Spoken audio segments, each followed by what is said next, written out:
Yeah, well, one of the things that's happening is that very well-connected developers at the local level, where there's local government corruption, are basically blocking access to public roads. I saw this myself driving out to one of these areas where this had happened, and roaring up on a motorcycle is one of the private guards employed. He produces a semi-automatic weapon and tells us we won't be able to access that public road. He's blocked that road. What he's in the process of doing is taking the land of people on the other side of that road, or his employer is in the process of doing that because they can no longer access that land. And this is a process that, despite our effort to get it reversed, has not been reversed.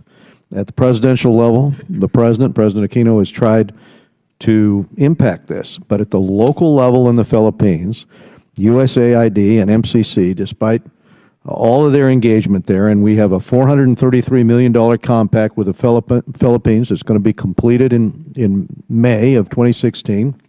In December, the board made the Philippines eligible to develop a second compact. So I think the MCC agrees that the lack of enforceable property and land tenure rights in the Philippines constrains economic growth. I know what I have heard from the U.S. Philippine American investment community about their experiences there, their problems there.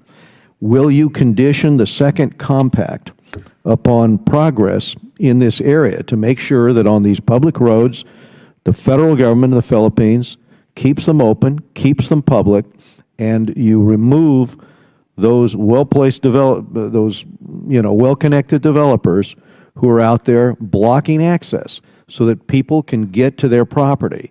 And the other question I'd ask is, what of both of you, is what else can we be doing to press the government to take this seriously? Mm-hmm. Thank you, Mr. Chairman. In reference to the compact, well, first let me say that MCC's experience has absolutely been the case that one of the key impediments to economic growth is insecure land tenure and the need for land reform.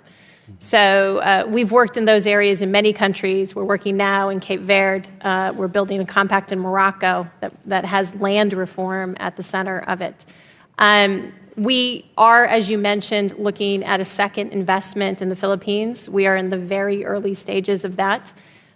We will be guided, of course, by the economic analysis. But I commit to you that if land is an issue in the Philippines, we will take a very careful look at looking. But wait a minute. We've been working on this for 3 years now. We've taken 2 trips down there. Yes. We've had this happen in the middle of a typhoon. We've had this happen on an ongoing basis with respect to people's inability to access their property.